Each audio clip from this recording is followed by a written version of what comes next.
Mesdames et messieurs, bienvenue à cette édition d'information dont les principaux titres sont les suivants.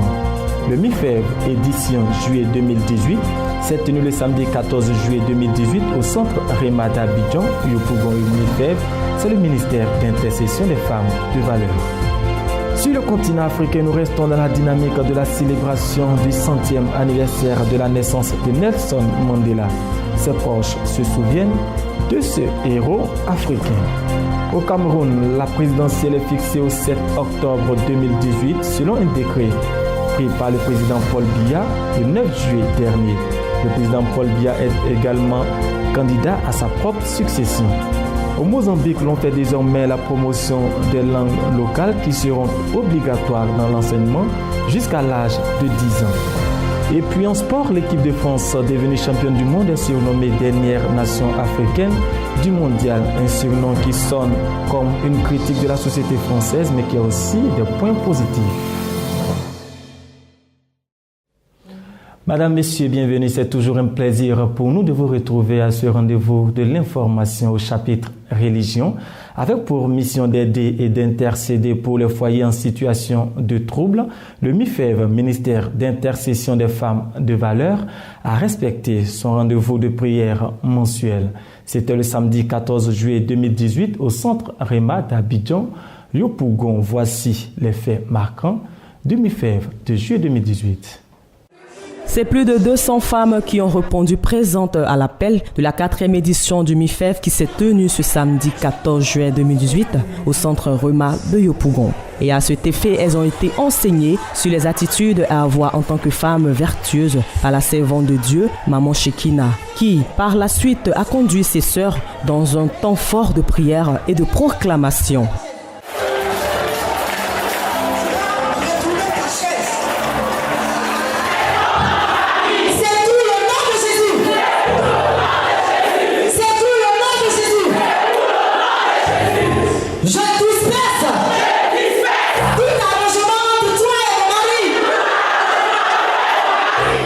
Autre fait marquant de ce moment fut les conseils prodigués aux dames par la présidente du ministère d'intercession des femmes de valeur et aussi animatrice à Béni TV, la servante de Dieu, Ruth Kofi. Tu te mets toujours devant la face de Dieu. Seigneur, je veux ceci. Seigneur, je veux cela. Mais tu n'arrives pas à pardonner à la personne que tu connais. Dieu ne peut pas t'entendre. Aujourd'hui, je vais te dire, c'est pour ça que depuis ton problème traîne. Parce qu'en réalité, on ne peut pas prier pour quelqu'un qu'on n'aime pas. Tu ne peux pas intercéder pour quelqu'un pour qui tu n'as pas d'amour.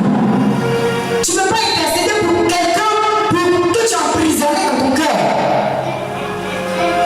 C'est vrai, ça fait mal. Il t'a humilié, il t'a trompé, il t'a battu, il a fait des choses qu'on ne peut pas faire à une femme. Il a fait tout ça. Malgré ça, tu es resté. Et chaque jour, tu pleures pour sa délivrance. Mais en réalité, pendant que tu pleures, Dieu ne t'entend pas. Parce que tu ne l'as pas encore pardonné.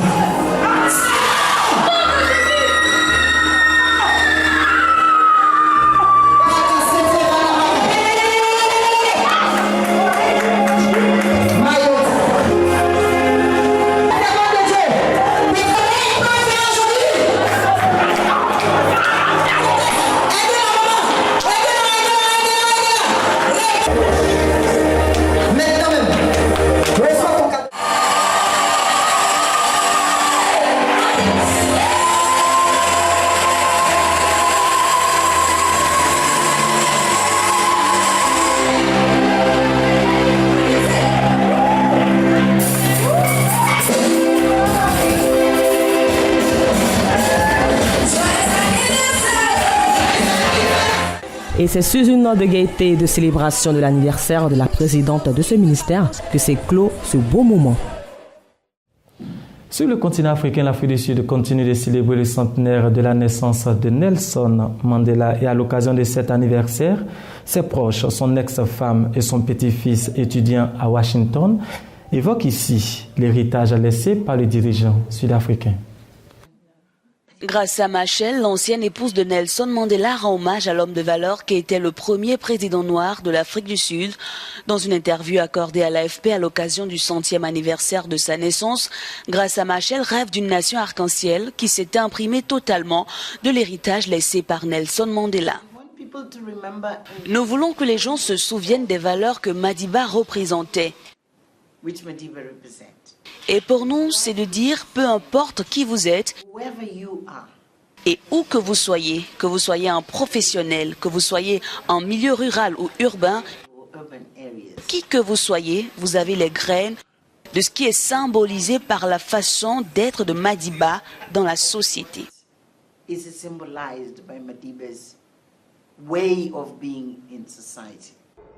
Cette marche vers la liberté défendue par Nelson Mandela est encore en balbutiement en Afrique du Sud, selon Grâce Machel. Un quart de siècle après la chute de l'apartheid, le racisme attise toujours les tensions en Afrique du Sud. La première étape de l'égalité est de permettre à chaque nation de s'asseoir autour de la table en tant qu'égaux, de s'écouter les uns les autres en tenant compte des aspirations de chacune des nations et de construire un espace commun dans lequel nous nous rencontrons tous les uns et les autres.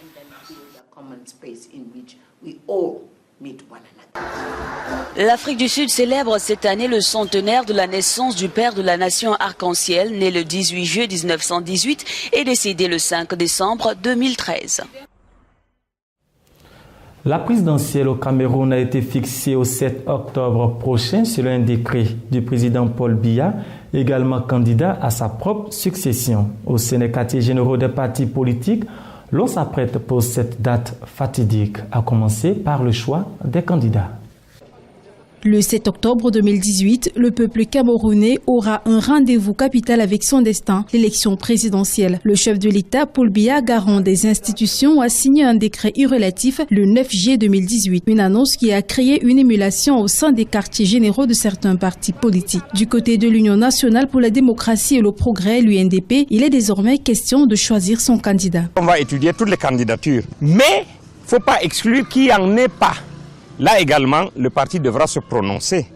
À ce moment, je crois que 3 options vont s'offrir à notre parti.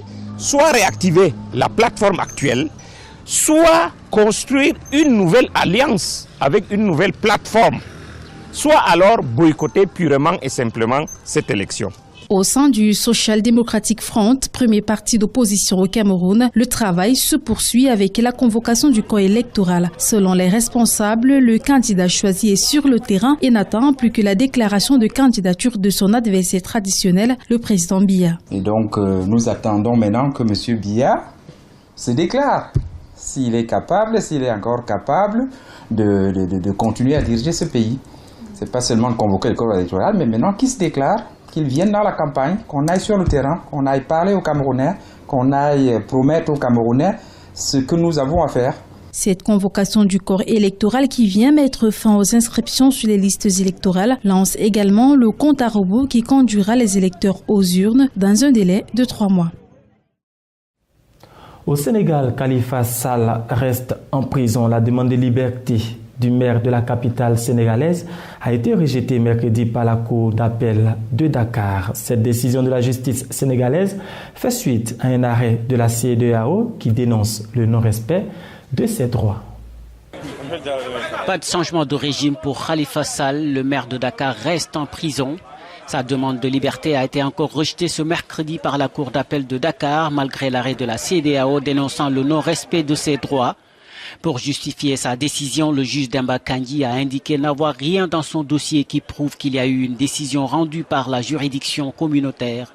Cette dernière avait été saisie par la défense de Khalifa Sall pour dénoncer ce procès que les soutiens du maire de la capitale qualifient de politique. Ses avocats regrettent une mauvaise interprétation par le juge des griefs notés par la Cour de justice de la CEDEAO, qui reste peut-être le seul espoir de Khalifa Sall de recouvrer la liberté après plus d'1 an de détention. Les conseils de l'édile de Dakar attendent désormais l'ordonnance du juge Kandji pour comprendre ses motivations afin d'enclencher une nouvelle procédure conformément conformément à la loi. Khalifa Sall et 7 de ses collaborateurs ont été inculpés en mars 2017 pour escroquerie et détournement de deniers publics. Une révolution culturelle est en cours au Mozambique. Dans ce pays, l'enseignement en langue locale est désormais obligatoire jusqu'à l'âge de 10 ans. Une poignée d'élèves étudiant dans des conditions précaires à 5 km de la capitale Maputo sont les pionniers de cette révolution. Cela n'en a pas l'apparence, mais les élèves de cette classe de Mitsiline, située à une centaine de kilomètres au nord de Maputo, la capitale du Mozambique, sont les vecteurs d'une révolution culturelle. Ils suivent leurs leçons, non pas en portugais, mais en Xangana, l'une des 42 langues locales du pays. L'initiative concerne les enfants de 6 à 7 ans et a pour objectif de faciliter les premières années d'apprentissage.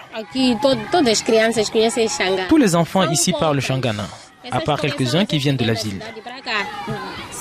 Mais la majorité d'entre eux n'a aucun problème à s'exprimer en Xangana. Au Mozambique, le portugais hérité de la colonisation est la langue officielle et quasi générale de l'enseignement. Pourtant, selon le ministère de l'Éducation, 90% des 1,3 million d'enfants qui entrent chaque année à l'école s'expriment exclusivement en langue locale. Avec l'éducation bilingue, les enfants sont plus actifs parce qu'ils maîtrisent la langue. Ils n'ont pas peur de parler aux professeurs. Ils communiquent mieux en langue locale, une langue qu'ils connaissent bien. Et les résultats sont au rendez-vous. L'an dernier, le gouvernement de Maputo a lancé une réforme qui généralise l'enseignement primaire en langue locale jusqu'à l'âge de 10 ans avant de passer au tout portugais. Éducation toujours, la Somalie connaît l'un des taux d'alphabétisation les plus bas au monde. Occupés à gérer crise politique et menaces terroristes, les différents gouvernements ont délaissé l'éducation. Les enfants dont les parents ont fui les violences ne peuvent compter que sur des initiatives citoyennes privées. Depuis quelques mois, ces enfants retournent enfin à l'école. Cela fait plusieurs années qu'ils vivent avec leur famille dans des camps de déplacés où tout manque. De jeunes étudiants bénévoles de Mogadiscio viennent leur donner des cours sous des abris de fortune. Au début, nous ne pouvions même pas les nourrir, mais au moins, nous pouvions leur donner un enseignement pour en faire une génération éduquée. Les volontaires donnent des cours à près de 600 élèves âgés de 6 à 15 ans dans 4 camps de réfugiés situés à proximité de la capitale. Une opportunité pour ces enfants qui rêvent d'un avenir meilleur que celui de leurs parents. J'aime étudier dans cette école. Et plus tard, je veux être infirmière pour aider les gens dans les hôpitaux. Sans ressources, les familles n'ont pas les moyens d'envoyer leurs enfants à l'école. Les cours donnés par les jeunes volontaires permettent une alternative aux écoles coraniques qui sont les seules à prodiguer un enseignement gratuit.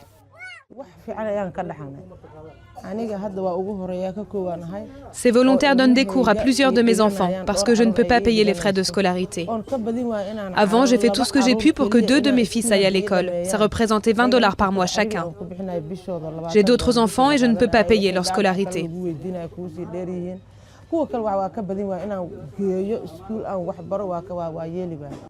Des décennies de guerre civile et de famine ont conduit des centaines de milliers de Somaliens à fuir leur foyer et à s'installer dans ces camps, oubliés de toute aide gouvernementale.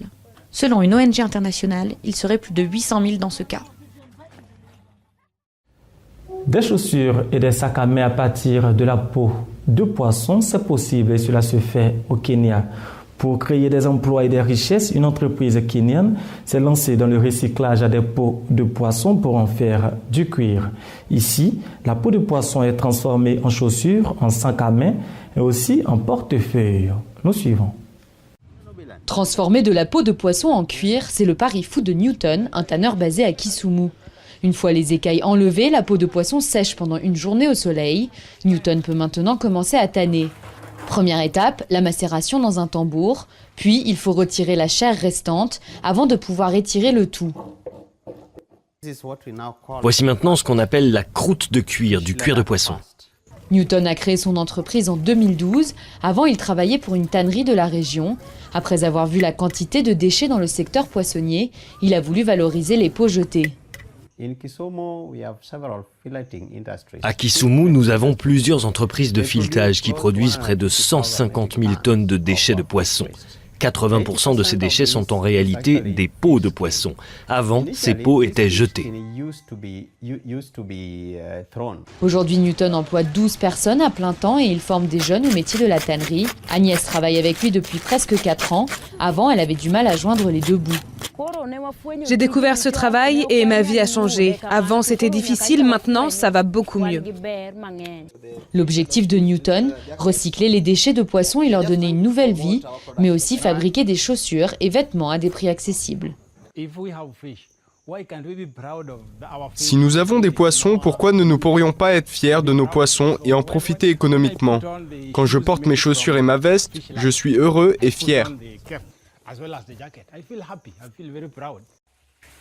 Newton espère pouvoir un jour investir dans de plus grosses machines pour pouvoir augmenter sa production et à terme embaucher encore plus de tanneurs. La page internationale de ce journal nous emmène tout d'abord sur le continent américain, plus précisément au Nicaragua, où la police a réussi à reprendre le contrôle du quartier rebelle de la ville de Masaya, où des barricades avaient été érigées depuis le début de la contestation contre le président Daniel Ortega. Tous les accès à la ville de Masaya sont bloqués. Impossible pour les journalistes d'y entrer. Sur ces images amateurs, on distingue des pick-up entrés dans la ville avec à leur bord des hommes armés. Il s'agirait d'1 millier d'hommes des forces anti-émeutes et de paramilitaires.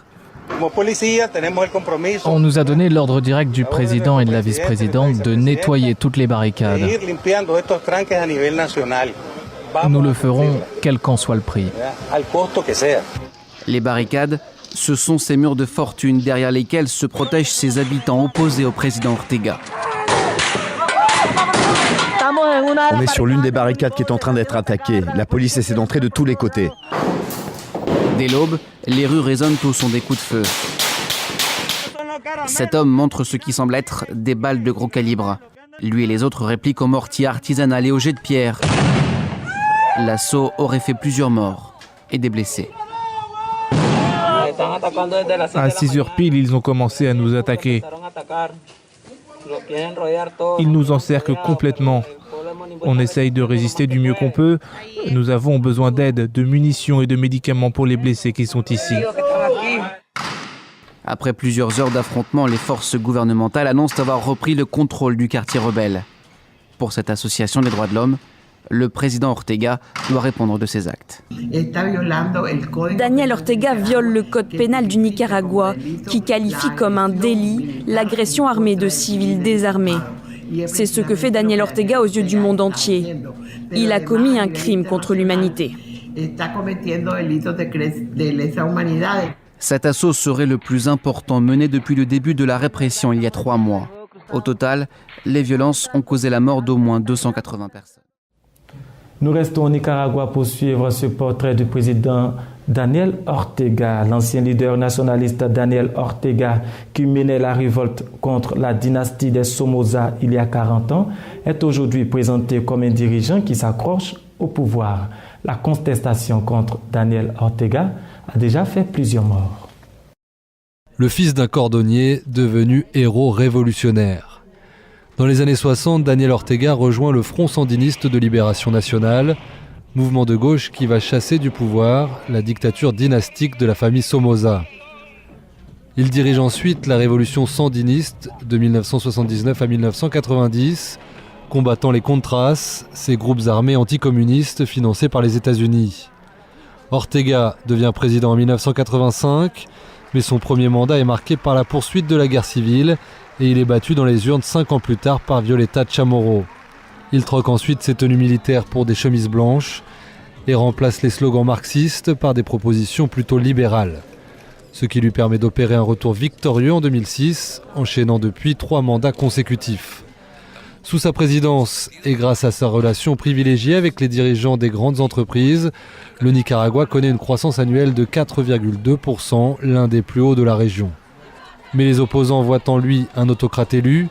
Ils l'accusent d'avoir placé ses amis dans les tribunaux, les médias et la police, et de fraude électorale.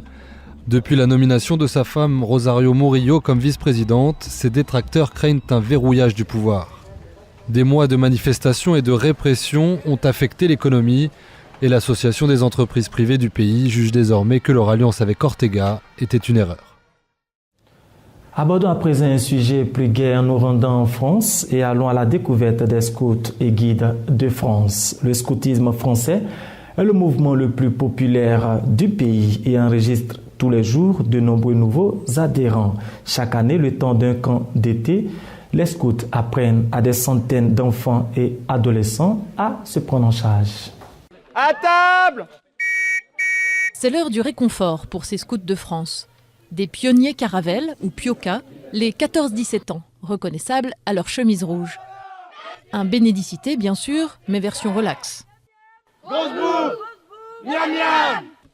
Pour en arriver là, il a fallu tout de même se donner un peu de mal. Construire ce foyer en début de séjour et apprendre à allumer un feu. Ou alors vous le faites à deux. Regarde, mets-toi là. Non, mets-toi là. En fait, il faut que vous souffliez dans le même sens. Donc pendant qu'elle respire, c'est toi qui souffle et inversement. Alors, le feu, effectivement, c'est quelque chose qui est central dans la vie d'un camp, que ce soit pour faire à manger à tous les repas ou que ce soit pour le grand feu de veillée le soir, où on se rassemble, qui permet de faire de la chaleur, de la lumière. Le quotidien en camp scout, c'est aussi la mission ravitaillement. Le grand domaine de Janville, en Île-de-France, rassemble cette semaine 600 jeunes, répartis en plusieurs groupes. Ici, une particularité, le Scout Market, où les équipes de corvée-course viennent remplir la glacière. 3 kilos de betteraves cuites. Une manière comme une autre d'apprendre à se débrouiller tout seul. Après, les parents, ils manquent forcément pendant le camp, mais après, on s'habitue au fur et à mesure. Et franchement, du coup, c'est bien, ça aide à grandir et à devenir autonome, à se débrouiller tout seul. Le scoutisme est centenaire, mais se porte très bien. Ils sont 80 000 pour les seuls scouts et guides de France, le mouvement qui compte le plus d'adhérents dans l'Hexagone. Un chiffre en hausse ces dernières années. Les familles nous font confiance, des valeurs comme la solidarité, l'apprentissage de la collectivité, de la vie dans la nature sont des valeurs dont les parents ont envie pour leurs enfants. Et le scoutisme est perçu comme un espace où les enfants vont grandir. C'est pas simplement un espace pour passer des vacances, les parents savent que leurs enfants vont grandir. Pas besoin d'être chrétien pour rejoindre les scouts et guides de France. Le mouvement se veut ouvert à tous, à condition d'être toujours prêt à faire la vaisselle.